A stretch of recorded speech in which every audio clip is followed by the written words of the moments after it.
오늘은 사도행전 1장입니다.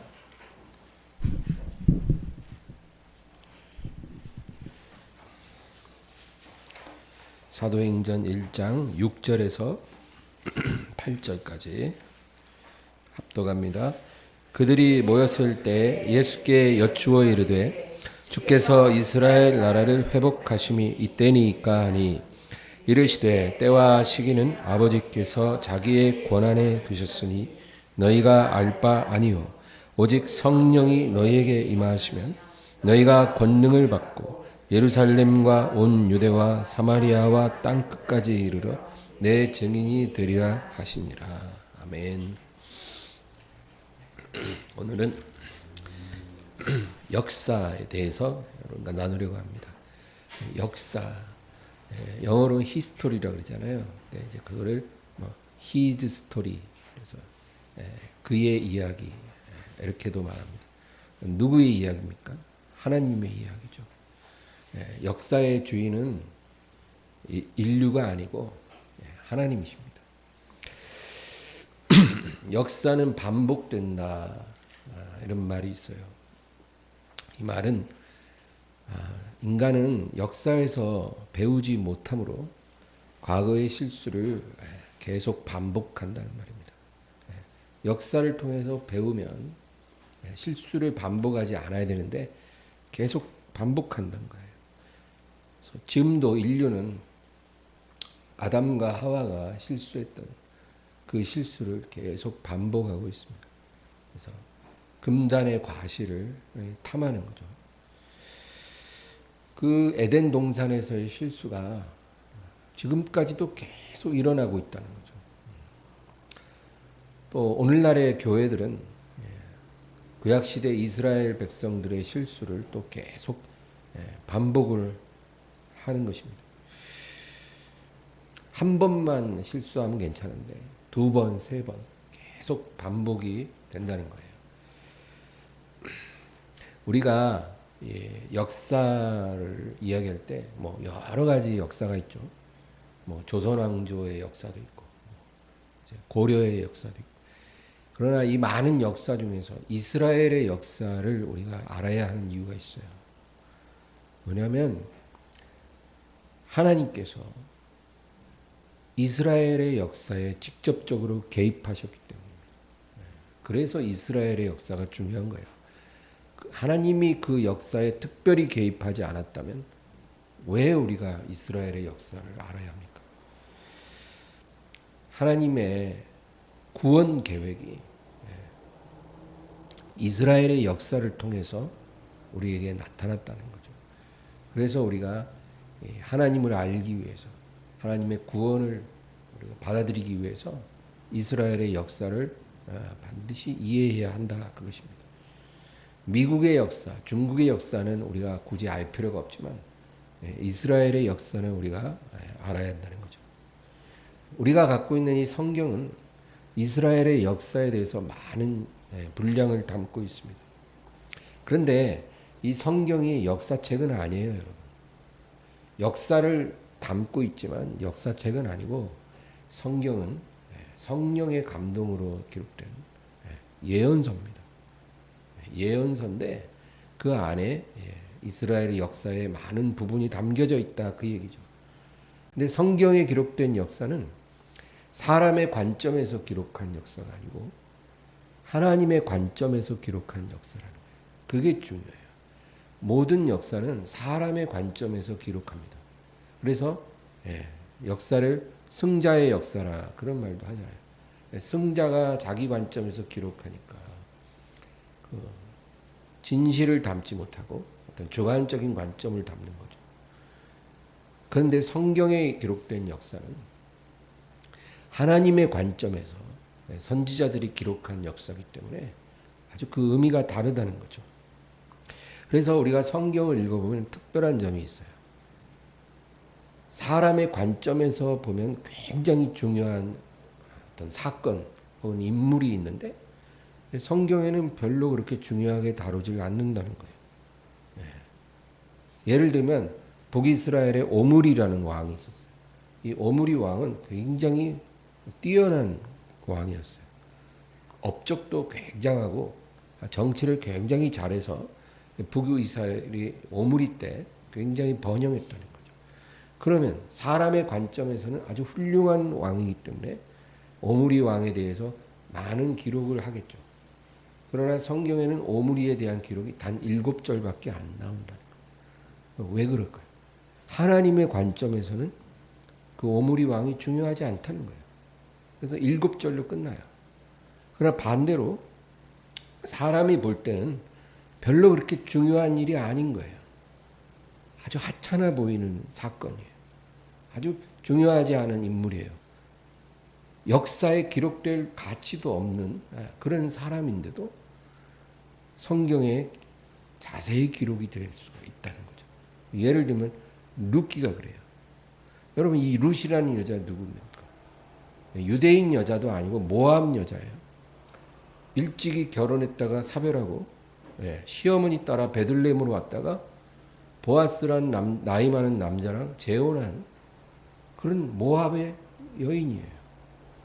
이 이름 없는 룻이라고 하는 모압 여인이 시어머니 따라와서 나이 많은 남자랑 재혼한 이야기가 여러분 그 역사에 기록될 가치도 없는 그런 아주 그냥 너무나도 평범한 사건이죠.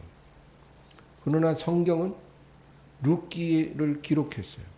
룻이라는 여인을 굉장히 많은 지면으로 얘기했어요. 그 룻기를 기록한 사람이 사무엘입니다. 왜 사무엘 같은 위대한 선지자가 이 룻기를 기록했을까요?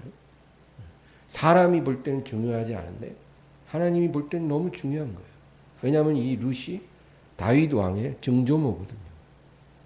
그래서 하나님이 이 모압 여인을 메시아의 계보에 넣었다는 거예요.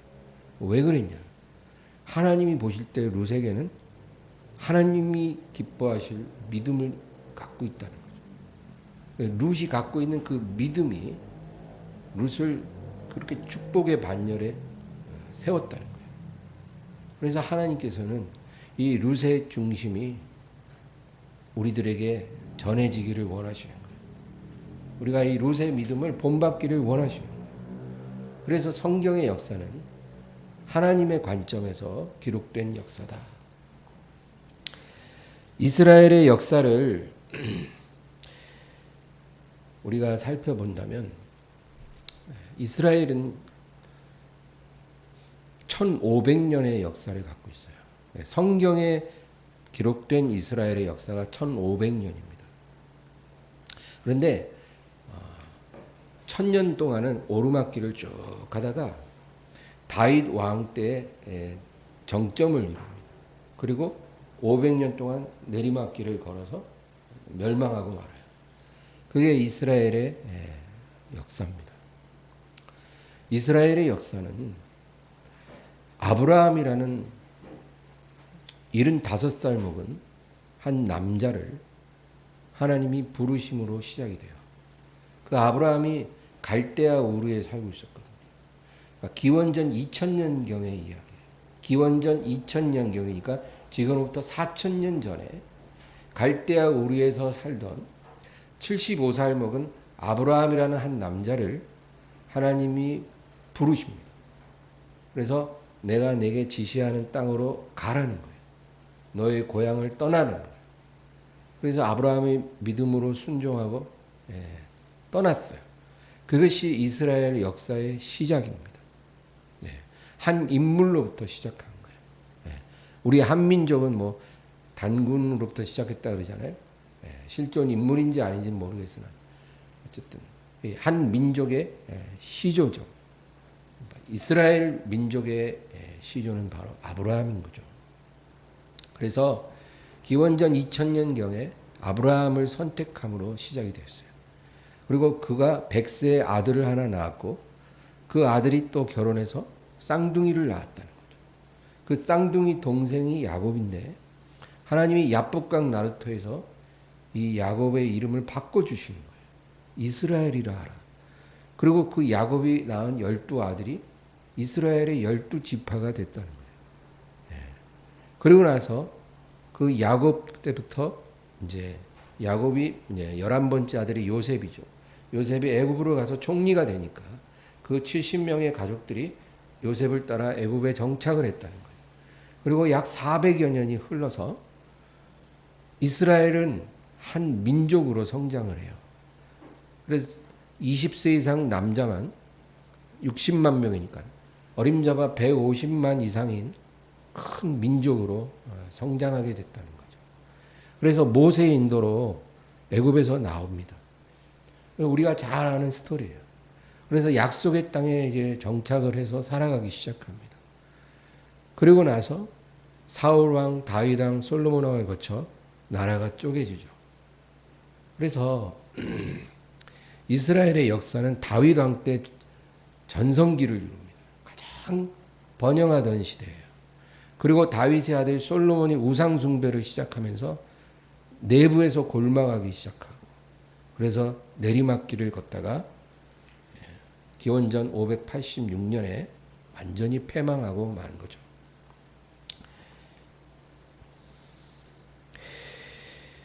우리가 성경을 읽을 때 유념할 것이 있습니다.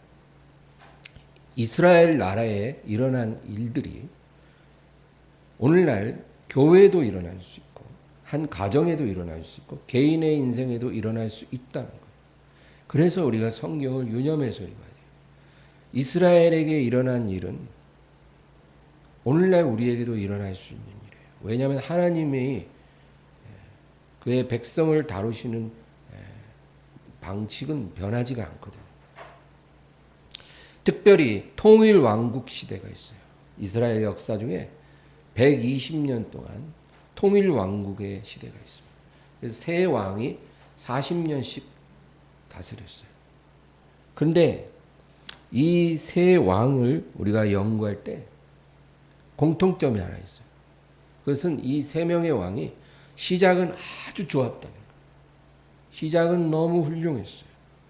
그래서 여러분, 사울, 다윗, 솔로몬은 왕이 될 때 성령의 기름 부음을 받았어요. 아주 중요한 사건이에요. 성령을 충만하게 받았고, 그리고 하나님이 그들을 축복해 주셨어요. 그리고 그들은 놀라운 승리의 역사도 가지고 있어요. 그래서 잘 올라갔다는 거예요. 그런데 어떤 기점에서 그들은 내리막길을 걷기 시작해서 나중엔 안 좋아졌어요. 이게 세 왕의 공통점이에요. 처음엔 좋게 잘 나가다가 그다음에 내리막길을 걸어서 안 좋게 끝났다. 여러분, 이 세 왕의 이야기가 우리 이야기가 될 수 있다는 거예요. 사울 왕은 두 번의 불순종으로 내리막길을 걸었어요. 그 다음에 다윗은 도덕적으로 무너질 때 그때부터 그의 내리막길이 시작됐어요.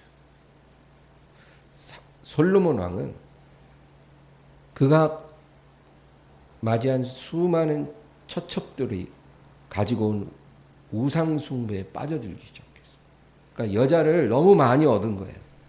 근데 그 여자들이 이스라엘 여자들이 아니라 모압 여자, 암몬 여자, 에돔 여자, 블레셋 여자, 두로 여자, 시돈 여자, 아수르 여자, 바벨론 여자, 아주 먼 데서부터 애굽에서도 오고 구스에서도 오고 주로 공주들을 자기 아내로 맞이했다. 그러면 그 공주들이 올 때 자기의 신을 가지고 오죠. 그래서 그 공주의 마음을 위로해 주기 위해 그 신을 섬길 수 있는 신당을 예루살렘에다가 지어주는 거예요. 네가 네 고향에서 친정에서 섬기던 신을 여기서도 잘 섬길 수 있도록 배려를 해줬다. 그러면 그 공주가 정기적으로 그 신당에 가서 제사를 드릴 때 그를 수발드는 시종들도 따라가는 거죠. 그러면서 예루살렘이 우상숭배로 물들고 솔로몬 왕도 그 우상숭배에 젖어들기 시작한 거예요. 그래서 그때부터 솔로몬도 내리막길을 걷기 시작했어요. 그런데 그 중에서 다윗만 겨우 회복됐어요. 그가 하나님 앞에 범죄한 후에 참된 회개를 함으로 용서를 받고 하나님이 다윗을 회복시켜 주셨고 그의 은총을 거두어들이지 않으셨다. 그런데 다윗은 그가 회복되었지만 그 회복에 이르는 과정에서 3번의 아주 중징계를 받았다. 그 얘기죠. 예, 여러분 그게 뭔지 제가 지난번에 설명을 했죠. 밧세바의 사이에서 낳은 아들이 죽었죠. 그리고 다윗의 아들들 간에 피비린내 나는 그런 살인 사건이 일어나고 그리고 압살롬의 모반으로 내전이 발생해서 온 나라가 아주 큰 고통을 당하는 이런 징계를 하나님이 내리시고 나서 다윗을 회복시켜 주셨어요. 그러나 사울과 솔로몬은 달랐어요. 그들은 끝까지 안 좋았습니다. 끝까지 안 좋았어요. 그래서 여러분 사울이 어떻게 됐어요? 블레셋과의 전투에서 그의 아들들과 함께 전사합니다. 아버지와 아들들이 한날에 다 죽어요. 너무나 비극 아닙니까? 아버지와 아들들이 같은 날 전쟁터에서 전사합니다. 그리고 블레셋 사람들이 그들의 머리를 베서 그 목없는 시신을 벳산 성벽에 매달아두는 그런 치욕적인 종말을 맞이했다는 거죠. 그래서 사울의 왕조는 계속 이어지지 못하고 끝이 납니다. 솔로몬은 어떨까요? 솔로몬은 그가 죽고 나서 그의 아들 르호보암 때 나라가 쪼개지고 유다가 패망할 때까지 통일을 이루지 못합니다. 이것도 엄청난 저주죠. 우리가 이스라엘의 역사를 통해 오늘 우리가 살펴보고자 하는 게 2가지예요. 첫째는 하나님이 어떤 사람을 버리셨을 때 우리는 하나님의 사람을 버리실 때는 그 사람에게 굉장히 안 좋은 일이 일어날 거라고 생각을 하죠. 그러나 우리가 성경을 통해서 알 수 있는 것은 하나님이 사람을 버리셔도 하나님의 심판이 바로 주어지지는 않는다는 거예요. 그래서 한동안은 우리 눈에 보이는 그런 모든 상황은 계속 좋은 상태를 유지할 수 있고 또 오히려 이전보다 더 좋아질 수도 있다라는 거예요. 이게 성경이 우리에게 말해주는 사실이에요. 하나님이 이미 그 사람을 버리셨는데도 그 사람은 계속 형통할 수 있다라는 거예요. 예를 들어 사울 왕이 사무엘상 13장에 보면 블레셋과의 전투에서 이제 사무엘을 기다려서 제사를 드리고 출전해야 되는데 조금 사무엘이 늦게 온다고 해서 자기 마음대로 번제를 드렸다는 거예요. 그래서 사무엘이 와서 하나님의 말씀을 선포해요. 왕이 여호와의 말씀을 버렸으므로 왕도 하나님께서도 왕을 버려서 왕의 나라가 길지 않을 것이다. 그리고 왕이 이제 끝날 것이고 다른 사람에게 당신의 왕권을 넘겨줄 것이다. 그렇게 선포를 했어요. 그러니까 한마디로 사울은 끝났다는 거예요. 근데 그 블레셋과의 전쟁에서 승리를 거둡니다. 저주를 받았지만 그 전쟁에서는 승리했어요. 우리의 인생도 그렇게 되어질 수 있다라는 거예요. 그래서 눈앞에 좋은 상황이 유지된다고 해서 하나님이 나를 굉장히 축복하고 계시다라는 그런 단순한 생각은 그것은 옳지 않다 그 얘기예요. 솔로몬도 마찬가지. 솔로몬이 우상 숭배에 젖어들고 있을 때 이스라엘은 사상 유례 없는 경제적인 번영을 이뤘어. 그래서 성경에는 솔로몬의 치세 때 예루살렘의 금과 은이 돌과 같이 흔했더래요. 그만큼 번영을 이뤘다는 거예요. 그리고 레바논 백향목이 평지의 뽕나무보다 더 흔하게 예루살렘에 돌아다녔다는 거예요. 우상 숭배에 젖어들고 있는데 경제적으로는 더 번영을 누린다는 거죠. 그러므로 여러분, 내 상황이 형통하다고 해서 그것이 하나님이 나를 사랑하고 계시다는 증거가 될 수는 없어요. 하나님이 나를 기뻐하신다, 하나님이 나를 축복하신다라는 증거가 될 수 없어요. 또 반대로 지금 내 상황이 너무너무 힘들다고 해서 하나님이 나를 노여워하신다, 그러한 증거가 될 수 없다라는 거예요. 하나님과 나의 관계는 이런 외적인 상황이 증명해 주는 게 아니고 우리 안에 부어지는 성령의 기름 부음과 하나님의 말씀으로 증명되어져야 되는 거예요. 무슨 말이냐? 여러분, 지금 내가 너무 힘들어요. 모든 상황이 너무너무 힘들어. 근데 교회 와서 기도만 하면 그렇게 하나님의 성령으로 은혜를 부어주셔요. 막 기도가 요즘처럼 잘 될 때가 없어. 너무 은혜가 돼. 그리고 하나님 말씀도 그렇게 아주 꿀같이 달아. 그러면 여러분, 그게 바로 성령의 내적 증거예요. 이것이 나와 하나님과의 관계를 증명하는 것이지 주변에 있는 환경이 그것을 말해주는 게 아니라는 거예요.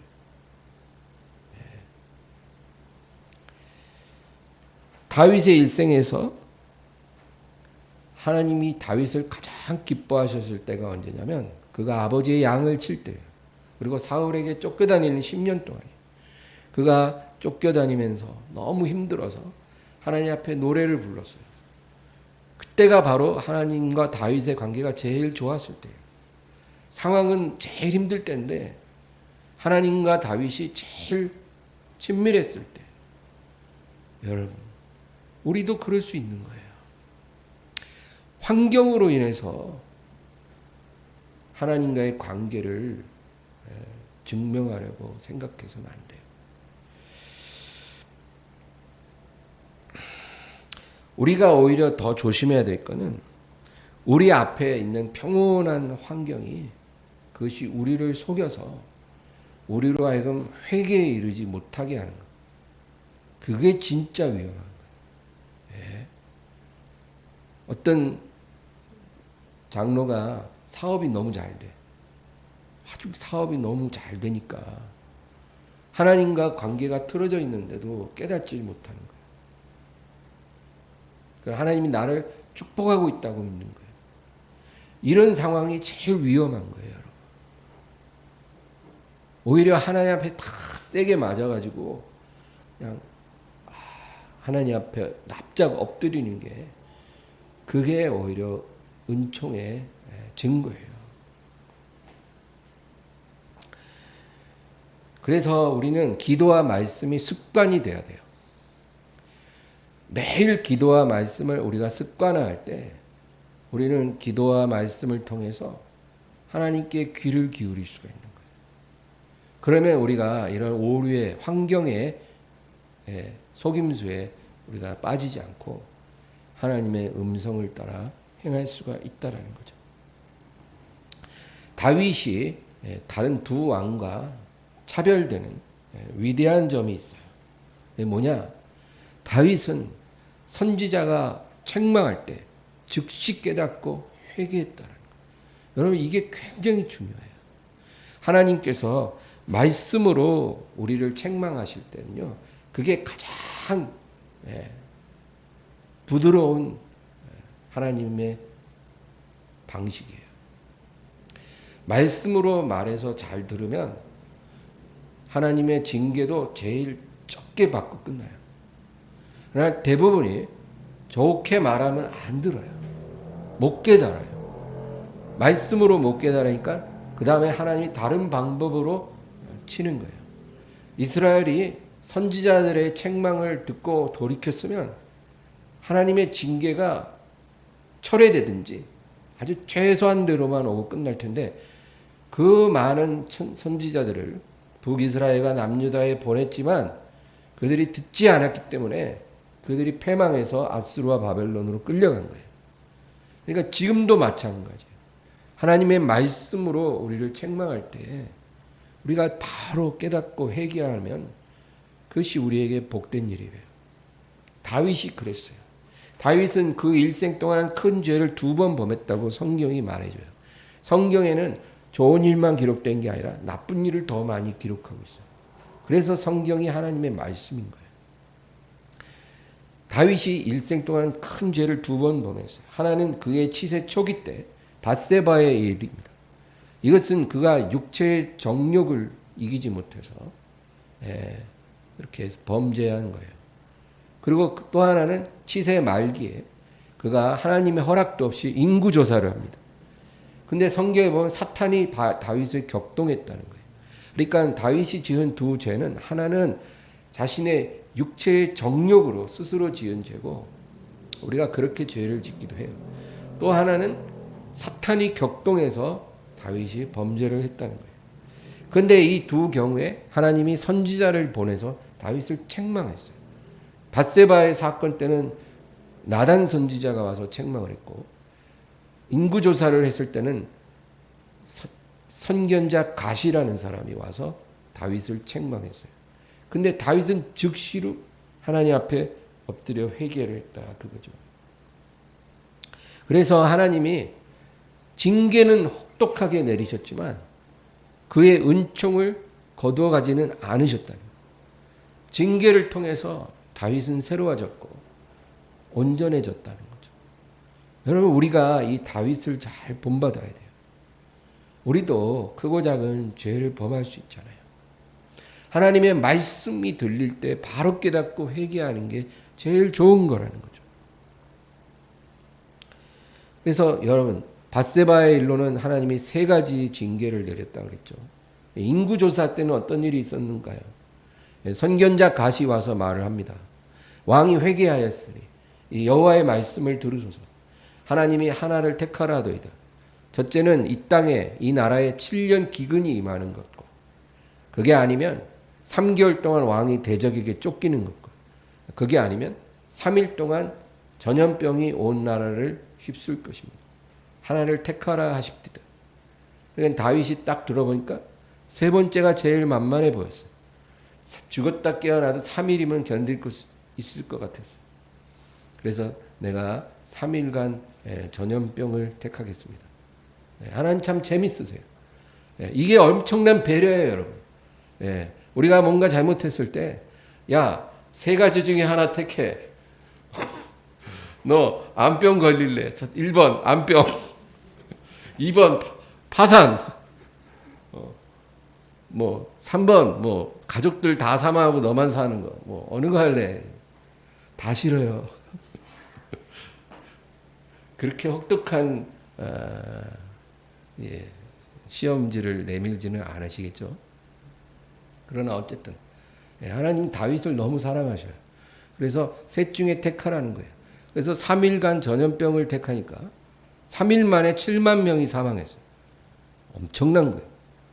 코로나가 치사율이 아주 낮잖아요. 이 정도면 치사율 90%예요.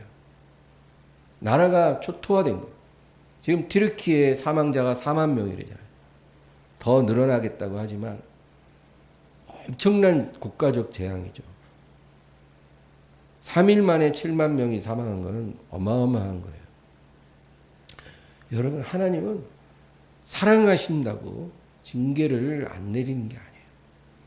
사랑하기 때문에 많이 받은 자에게 많이 구하신다고 더 아주 아프게 때리세요. 그러나 다윗은 말씀으로 회개했기 때문에 징계도 가장 최소한으로 받고 다시 일어섰습니다. 여러분 문둥병, 성경의 문둥병, 나병, 요즘 말로 한센병, 이 나병은 죄를 상징해요. 병 중에서도 이 문둥병, 나병은 죄를 의미해요. 왜냐하면 문둥병에 걸리면 감각이 없어지거든요. 감각이 없어져요. 그래서 여러분 이 문둥병자는 자다가 쥐가 와서 엄지발가락을 갉아먹어도 감각이 없다라는 거예요. 이게 죄의 무서움이에요. 마귀가 와서 우리의 가장 소중한 걸 다 갉아먹고 뺏어가도 우리가 죄에 잡혀 있으면 우리가 뭘 잃어버렸는지 감각이 없어요. 너무나 비참한 거예요. 죄는 사람을 비참하게 만들어요. 근데 만약에 어느 날 문둥병에 걸린 내가 통증을 느끼기 시작했어요. 그건 뭐예요? 내가 나았다는 거죠. 문둥병이 있었으면 통증이 못 느껴지는데 통증이 느껴지는 건 내가 병에서 나았다는 거예요. 예. 그게 여러분, 하나님이 우리에게 징계를 내릴 때 우리가 고통을 느끼면 그게 바로 병이 나았다는 거예요. 우리가 용서받았다는 증거예요. 하나님이 사랑하는 자를 징계할 때는 우리를 용서하시고 나서 징계하는 거예요. 그러니까 그 징계를 너무 슬퍼하지 마요. 문둥병자가 몸에 통증이 느껴진다고 슬퍼하겠어요? 좋아하지? 예, 우리가 예전에는 문둥병자여서 아무 느낌 없이 그냥 그렇게 살았는데 이제 막 아픔을 느끼는 건 좋은 일인 거예요. 예, 하나님이 우리를 징계할 때 절망하지 말고 오히려 하나님이 나를 축복하신다라는 그 증거로 우리가 받아들여야 된다. 하나님이 아직 나를 버리지 않았다라는 거예요. 버렸으면 징계도 없죠. 네.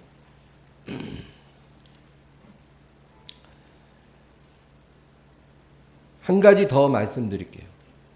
우리가 성경을 읽을 때 왕국이라는 개념을 잘 이해해야 돼요. 그 중요한 개념, 킹덤, 왕국이라는 거예요. 오늘 우리는 민주주의 시스템에서 살아가고 있기 때문에 이 왕국이라는 개념을 이해하기가 쉽지 않아요. 근데 성경에 이 왕국 이야기가 아주 성경 밑바닥에 쫙 깔려 있어요. 여러분, 왕국이 뭡니까? 왕국은 한 사람의 왕이 칙령을 내려서 통치하는 나라예요. 예. 지금같이 이런 법치 국가가 아니고 왕이 법을 다 정해요. 그리고 칙령을 내려서 나라를 다스려요. 그래서 왕국에는 법을 제정하는 국회도 없고 권력을 견제하는 야당도 없어요. 어떤 지도자를 선출하는 선거도 없고 투표도 없어요. 왕국은 그냥 한 명의 왕이 모든 법을 제정하고 자기 뜻대로 나라를 다스립니다. 뭐 시민 불복종 이런 게 있을 수 없어요. 정권 규탄 시위 이런 거 용납 안 돼요. 왕국은 왕이 모든 것을 결정하고 그 백성들은 절대 복종하는 거예요. 그게 왕국이에요. 그러니까 오늘 우리는 이런 왕국 개념이 잘 와닿지가 않는 거죠.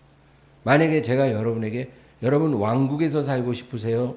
아니면 민주주의 국가에서 살고 싶으세요? 그러면 아마 대부분 민주주의 국가에서 살 거라고 그렇게 말을 할 겁니다.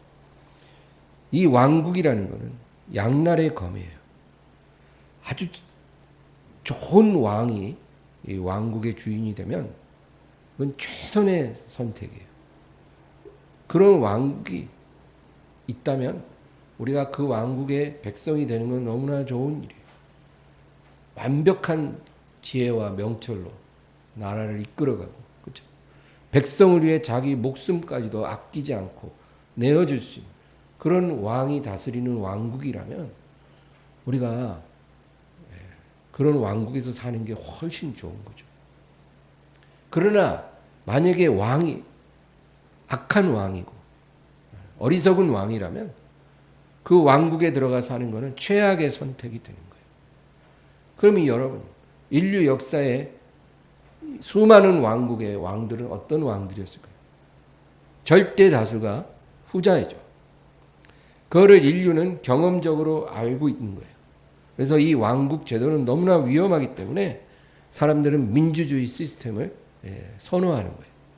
민주주의라는 건 말 그대로 왕이 주권자가 아니고 국민이 주권자라는 그런 의미죠. 그래서 민주주의에는 삼권 분립이라는 안전장치가 있어요. 그래서 입법부, 사법부, 행정부가 권력을 나눠 갖는 거예요.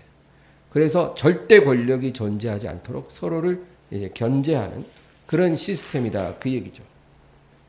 근데 성경은 이런 민주주의 체제를 절대로 지지하지 않는다는 거죠. 성경은 민주주의를 결코 지지하지 않아요. 성경은 한 왕이 오시리라. 한 왕이 오셔서 그의 나라를 세울 것이고 그리고 그 나라는 영원하리라. 우리에게 누누이 말씀을 하고 있다는 거예요. 하나님의 나라를 이야기하고 있어요. 민주주의가 아니에요, 여러분. 하나님의 나라예요. 킹덤 오브 갓이에요. 우리가 그 나라의 백성으로 부름을 받았고 어둠에서 빛으로 우리는 옮겨지게 되었더라. 그 왕국을 통치하는 왕은 예수 그리스도라는 거예요. 성경이 말하는 이 왕국을 우리는 이해해야 합니다. 그래서 우리가 그 왕국을 환영하든지 환영하지 않든지 상관없이 그 왕은 오시게 되어 있고 그 왕이 다시 오시는 날, 첫 번째 오셨을 때는 나귀 새끼를 타고 입성하셔서 십자가에서 자신을 내어주시죠. 그러나 이제 두 번째 오실 때는 그가 백마를 타고 권세와 능력으로 오실 거라 그랬어요. 그가 다시 오실 때, 그가 즉위할 때 그의 나라가 세워질 것이고 그리고 역사는 끝이 날 것이다. 그렇게 성경은 말해요. 그래서 요한계시록이나 다니엘은 말할 것도 없고 이사야 40장 이후에 그 얘기가 쭉 나와요. 마태복음 24, 25장에도 그 얘기가 나와요. 성경 전체에 하나님의 왕국에 대해서 이야기를 하고 있는 거예요. 그러므로 여러분, 우리는 하나님 자녀들은 이 세상에 사는 동안 이 세상 정치에 지나치게 몰두해서는 안 된다는 거예요. 우리는 하나님의 왕국을 받아들인 사람이기 때문에 그 나라를 기다리고 살아야지 이 세상 정치에 필요 이상 몰두하는 것은 결코 하나님의 뜻이 아니에요. 정권이 바뀌어야 나라가 산다는 이런 선동가들의 말에 우리가 현혹되지 말아야 돼요. 어떤 목사들은 그런 선동을 하잖아요. 여러분 그런 거에 우리가 현혹되지 말아야 합니다. 우리들은 어느 정권이 들어서든지 그것이 보수 정권이든 진보 정권이든 좌파든 우파든 어느 정권이 세워지든지 간에 물론 투표는 하겠지만 어느 정부가 들어서든지 간에 그 정부를 위해 기도해서 그들이 올바른 결정을 내리고 이 나라가 평온하도록 기도해야 되는 거예요. 그리고 이 세상의 모든 죄인들이 속히 주님께 돌아와 주의 이름을 부르게 되고 예수님의 강림이 이루어지기를 우리는 기다리며 살아야 하는 것입니다. 오늘 본문 우리가 사도행전 1장 6절에서 8절까지 읽었잖아요. 이게 제자들이 예수님께 이제 질문하는 거죠. 예수님이 이제 승천하시기 전이에요. 6절을 다 같이 읽겠습니다. 그들이 모였을 때에 예수께 여쭈어 이르되 주께서 이스라엘 나라를 회복하심이 이때니까 하니. 주께서 이스라엘을 회복하심이 지금입니까? 이게 무슨 질문입니까? 주님의 왕국이 언제 이루어집니까? 그 얘기예요. 주님은 언제 이스라엘의 왕으로 즉위식을 거행하실 겁니까? 지금입니까? 아니면 먼 훗날입니까?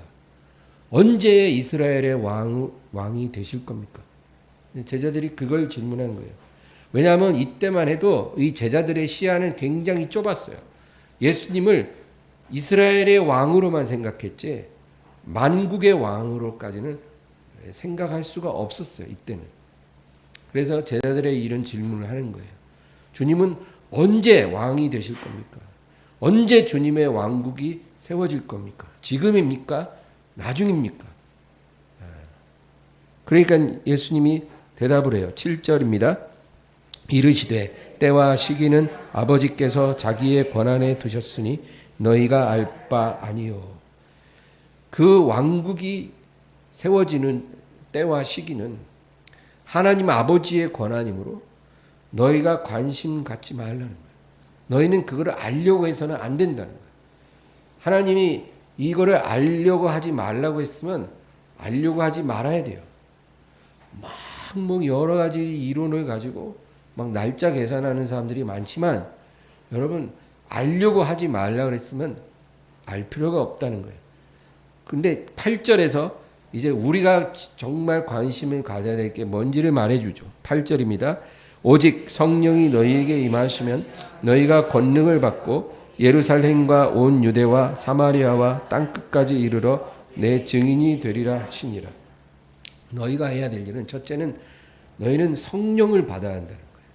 성령을 받고 복음을 모든 사람에게 전해야 한다는 거예요. 복음을 전하라. 모든 민족에게, 모든 족속에게 내 이름을 믿게 하라는 거예요.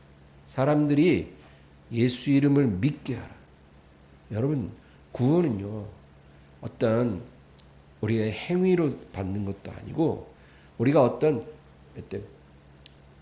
성경적 지식을 많이 알고 나서 받는 것도 아니에요. 구원이라는 것은 예수님의 이름을 믿고 부를 때 우리에게 주어지는 거예요. 이 구원에 대해서 또 자세하게 기회가 되면 얘기할게요. 구원은 예수 이름을 부를 때 시작돼요. 그래서 내 이름을 모든 사람이 믿게 하고 부르게 하라 그 얘기예요. 내가 다시 올 때까지 내 왕국이 사람들의 마음 속에 먼저 임하도록 하라 그 얘기가 같은 거예요. 예수의 이름을 부른다는 거. 좀 복잡하게 얘기하면 내 왕국이 내 나라가 사람들의 마음에 임하도록 해라 그거예요. 내 나라가 그들의 마음에 임하게 되면 내가 오는 날 그들을 내 나라로 영접해 드리리라. 여러분 그래서 예수님이 오시는 것은 실제적인 일이에요. 그러나 예수님이 오셔서 그 나라를 세우기 전에 우리가 해야 될 일은 성령을 받는 것이고 그 다음에 사람들이 예수 이름을 믿게 만드는 거예요.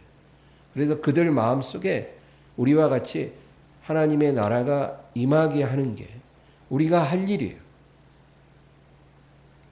우리는 그 일에 힘써야 돼요. 우리가 여러 가지 직업을 갖고 살아가지만 그 직업으로 우리 생계를 도모하는 게 우선이 아니고 그것보다 더 중요한 것은 사람들이 예수 이름을 믿게 만들고 그 마음에 하나님 나라가 임하게 하는 거예요. 그래서 하늘 나라는 여기 있다 저기 있다 못하거니 너희 마음속에 있느니라 그 말씀을 주님이 하신 거예요.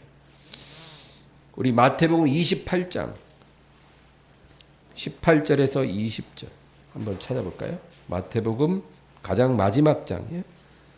28장 18절에서 20절 다 같이 읽습니다. 예수께서 나와 말씀하여 이르시되 하늘과 땅의 모든 권세를 내게 주셨으니 그러므로 너희는 가서 모든 민족을 제자로 삼아 아버지와 아들과 성령의 이름으로 세례를 베풀고 내가 너희에게 분부한 모든 것을 가르쳐 지키게 하라. 볼지어다 내가 세상 끝날까지 너희와 항상 함께 있으리라 하시니라. 같은 말씀이에요. 너희가 내가 올 때까지 할 일은 아버지와 아들과 성령의 이름으로 사람들에게 세례를 베풀고 내 이름을 믿게 하라 그거죠. 그리고 내가 너희에게 분부한 모든 것을 가르쳐 지키게 하라는 거예요. 하나님 나라가 그들 마음속에 이루어지게 하라는 거예요. 한 명이라도 더 하나님 나라를 마음속에 받아들이게 하는 것이 내가 올 때까지 너희 할 일이다. 그리고 뭐라 그래요? 볼지어다 내가 세상 끝날까지 너희와 항상 함께 있으리라. 여러분, 세상 끝날이 있다 이 말이에요. 예수님 말씀은 세상 끝날까지 내가 함께하리라. 그럼 세상 끝날이 있다는 말이죠. 세상 끝이 있어요. 주님이 다시 오셔서 그 나라를 세우고 왕위에 오르실 때 세상의 역사는 끝납니다. 지금 이 시대는 여러분 예수님의 이름이 모든 민족에게 다 증거됐어요. 지구촌에 사는 수많은 나라와 민족에게 예외 없이 예수 이름이 다 전해졌어요. 교회가 다 들어갔어요. 그들의 언어로 성경이 다 번역되어 보급됐어요. 이 시대에 예수님이 안 오실 거라고 생각하는 것이 더 어렵게 됐어요. 예수님이 이 시대에 안 올 거라는 이유를 찾는 게 더 힘들어졌어요. 예수님이 오실 모든 조건이 다 갖추어졌어요. 예수님이 오늘 저녁에 오셔도 할 말이 없어요. 우리는 바로 이런 시대를 살고 있다. 그 얘기예요. 예수님이 이제 문 앞에 서 계시고 너희 앞에서 하늘로 올라가심을 본 그대로 하늘 다시 오시리라 그랬잖아요. 예수님이 그렇게 오셔서 마음에 하나님의 나라를 소유한 사람들을 자기 나라로 불러들인다는 거예요. 여러분, 우리는 그것을 기다리고 고대하며 살아야 해요. 왜냐하면 그 시기가 너무나 가까이 왔기 때문이에요. 열심히 일하세요. 하루하루 열심히 살아야 돼요. 예. 직장에서, 사업장에서 내가 해야 될 일 최선을 다해 하세요. 그러나 우리의 마음은 하늘을 향해 있어야 돼요. 우리의 눈은 고개를 들어 하늘을 보라. 너희 구원이 가까웠느니라. 항상 그런 마음을 갖고 우리의 일터에서 살아가야 해요. 자다가 깰 때가 되었다는 말씀이 있잖아요. 바로 지금이에요. 우리 마지막으로 계시록 22장 읽고 마칩니다. 계시록 맨 마지막 장이에요. 계시록 22장 10절에서 21절까지. 이 말씀은 이 마지막 시대를 사는 주의 백성들에게 주시는 주님의 마지막 멘트예요. 우리가 이 성경의 마지막 단원을 매일 자주 읽을 필요가 있습니다. 10절에서 21절까지입니다. 또 내게 말하되 이 두루마리의 예언의 말씀을 임봉하지 말라. 때가 가까우니라. 불의를 행하는 자는 그대로 불의를 행하고 더러운 자는 그대로 더럽고 의로운 자는 그대로 의를 행하고 거룩한 자는 그대로 거룩하게 하라. 보라, 내가 속히 오리니 내가 줄 상이 내게 있어 각 사람에게 그가 행한 대로 갚아주리라. 나는 알파와 오메가요 처음과 마지막이요 시작과 마침이라. 자기 두루마기를 빠는 자들은 복이 있으니 이는 그들이 생명나무에 나아가며 문들을 통하여 성에 들어갈 권세를 받으려 함이로다. 개들과 점술가들과 음행하는 자들과 살인자들과 우상 숭배자들과 및 거짓말을 좋아하며 지어내는 자는 다 성 밖에 있으리라. 나 예수는 교회들을 위하여 내 사자들을 보내어 이것들을 너희에게 증언하게 하였노라. 나는 다윗의 뿌리요 자손이니 곧 광명한 새벽별이라 하시더라. 성령과 신부가 말씀하시기를 오라 하시는도다. 듣는 자도 오라 할 것이요 목마른 자도 올 것이요 또 원하는 자는 값없이 생명수를 받으라 하시더라. 내가 이 두루마리의 예언의 말씀을 듣는 모든 사람에게 증언하노니 만일 누구든지 이것들 외에 더하면 하나님이 이 두루마리에 기록된 재앙들을 그에게 더하실 것이요 만일 누구든지 이 두루마리의 예언의 말씀에서 제하여 버리면 하나님이 이 두루마리에 기록된 생명나무와 및 거룩한 성의 참여함을 제하여 버리시리라. 이것들을 증언하신 이가 이르시되 내가 진실로 속히 오리라 하시거늘 아멘. 주 예수여 오시옵소서. 주 예수의 은혜가 모든 자들에게 있을지어다. 아멘. 할렐루야. 여러분, 하나님 말씀을 우리가 깊이 받아들여야 합니다. 한 가지 더 말씀드릴 것은 지금은 은혜의 시대라는 거예요. 그게 너무나 감사한 일이에요. 여러분 구약 시대는 율법 시대고 지금은 은혜의 시대죠. 그 차이가 뭔지 아세요? 우리가 그 차이를 알아야 돼요. 우리가 지금 이 은혜의 시대를 살고 있기 때문에 우리가 구원을 받는 거예요. 우리가 지금 이 자리에 있는 이유도 우리가 율법 시대였으면 못 나왔어요. 이 자리에 없을 거예요. 우리 구원받지 못했을 거예요. 그러나 은혜 시대니까 우리가 이 자리에 있는 거고 하나님의 나라에 넉넉히 들어갈 수 있는 거예요. 여러분 구약 시대에 보세요. 아까 제가 사울, 다윗, 솔로몬 얘기했죠. 이 사람들의 공통점이 뭔지 아세요? 처음엔 잘 올라가다가 이 죄로 인해서 그들은 넘어졌고 그리고 내리막길을 걸었다는 거죠. 결과가 안 좋아요. 좋았지만 안 좋게 끝나요. 이게 구약 시대의 사람들의 운명이에요. 다윗은 겨우 은총을 입어서 회복됐지만 그러나 여러분 신약 시대에는 다르다는 거죠. 여러분 베드로를 보세요. 예수님의 제자 베드로. 베드로는요 처음에는 안 좋았어요. 그는 그냥 늘 실수 연발에 세 번이나 예수님을 부인하고 넘어졌어요. 예수님을 만족시키는 그런 제자가 아니었어요. 그러나 그가 안 좋았지만 그는 부활하신 예수님을 만난 순간부터 다시 반등하기 시작했어요. 그래서 위대한 사도로서 충성하다가 빛나는 축복 가운데 삶을 마쳤어요. 바울도 마찬가지. 바울은 죄인 중에 괴수잖아요. 죄인 중에 괴수고 교회를 핍박하던 그가 다메섹으로 가는 길에서 부활하신 주님을 만나서 반등했어요. 지옥길로 아주 그냥 빠르게 내려가던 그가 예수님 만나서 올라갔어요. 그래서 위대한 사도로서 하나님께 영광 돌리고 삶을 마쳤어요. 이게 바로 은혜의 시대의 사람들의 운명이에요. 율법 시대는 올라가다가 내려가지만 은혜 시대는 내려가다가 올라가요. 안 좋게 시작했지만 좋게 끝나요. 그래서 바울이 뭐라 그래요?